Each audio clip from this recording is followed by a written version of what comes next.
tetap puji syukur kehadirat Tuhan Yang Maha Kuasa, kegiatan kita hari ini kita buka dengan resmi. Assalamualaikum warahmatullahi wabarakatuh. Salah satu bentuk dan upaya untuk memperbaiki aturan yang paling mendasar yaitu terletak pada legal substance-nya, yaitu aturan itu sendiri. Kemarin kendala kita di dalam proses penanganan pelanggaran itu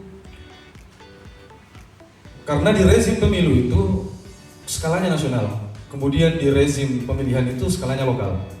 Ada perbedaan di peraturan perundang-undangannya, baik itu di Undang-Undang 7 maupun di Undang-Undang 10 tahun 2016. Tapi dalam proses penyidikan tindak pidana pemilu boleh dilakukan penyitaan, penggeledahan tanpa izin terlebih dahulu dari ketua pengadilan. Nanti setelah kita cita, kita geledah, baru kita laporan ke pengadilan setempat. Letak persoalannya di situ. Ia harus menyentuh dimensi etis, sosial, dan komunikatif. Bagaimana dalam konteks tema yang diberikan kepada saya, bagaimana Bawaslu memelihara kepercayaan publik itu sebagai fondasi untuk legitimasi demokrasinya. Karena lembaga pengawas modern hidup dari kepercayaan yang dihasilkan oleh kerja-kerja atau kinerjanya dalam proses. Ada transparansi di sana, gitu ya. Ada keinginan untuk menindak sesuatu, gitu ya, yang sifatnya lebih substansial, gitu ya. Ada kemauan untuk cepat merespon kegelisahan dan pertanyaan-pertanyaan publik dan seterusnya. Nah, karena itu pertanyaannya, bagaimana publik dan media menilai Bawaslu dalam pemilu 2024? Media Karya Bato Raja. Baik, silakan Pak. Ya, terima kasih. Saya mewakili teman-teman media.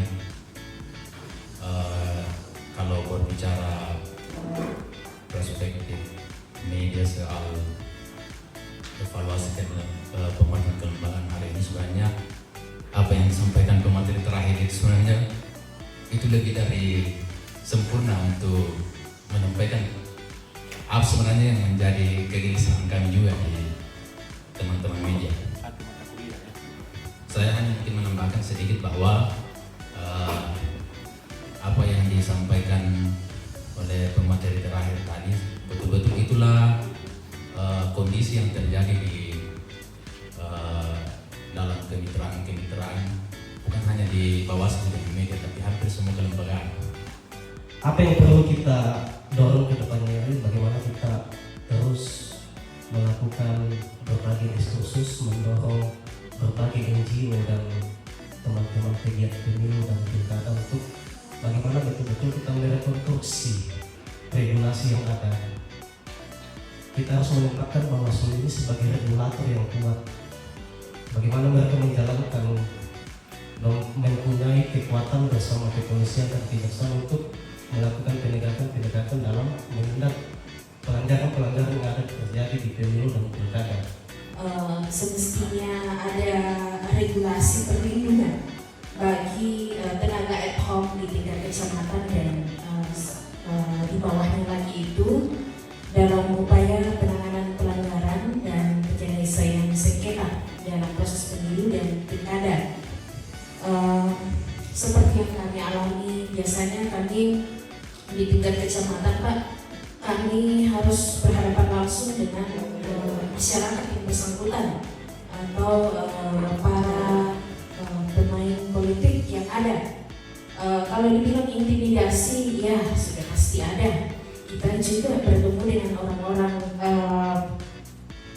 simpatisan. Saya rasa mereka orang yang paham aturan, bukan orang yang tidak paham aturan. Jadi selain itu mungkin yang dibutuhkan juga untuk tenaga ad hoc kita adalah perbekalan, peningkatan SDM mereka, terutama kita di Kabupaten Toraja. Sedangkan kita pelajari saja bertahun-tahun, Pak, masih bingung. Mungkin itu saja yang bisa saya sampaikan. Kepada kita semua, terima kasih sudah bersama kita sampai saat hari ini, waktu ini. Saya yakin untuk perbaikan regulasi untuk eksistensi Bawaslu ke depan ini membutuhkan masukan-masukan dan pikiran-pikiran kritis dari semua pihak, bukan hanya dari kami Bawaslu sebagai penyelenggara, pengawas, tapi dibutuhkan peran serta dari seluruh elemen masyarakat agar rekomendasi yang bisa kita lahirkan dari sini setidaknya bisa memberikan efek yang positif untuk perbaikan regulasi ke depannya. Sekian dan terima kasih. Billahi taufiq wal hidayah. Assalamualaikum warahmatullahi wabarakatuh. Shalom. Waalaikumsalam. Kita beri aplaus dulu kepada pemateri kita yang sangat luar biasa pada sore hari ini. Sekali lagi terima kasih untuk kehadiran kita semua. Semoga apa yang kita bicarakan hari ini secara khusus di Tanah Toraja, demokrasi ke depan berjalan dengan baik. Terima kasih, lebih kurangnya mohon dimaafkan, dan dengan persetujuan kita bersama, kita bersyukur kehadirat Tuhan Yang Maha Kuasa, kegiatan pada sore hari ini kita tutup dengan resmi. Terima kasih. Assalamualaikum.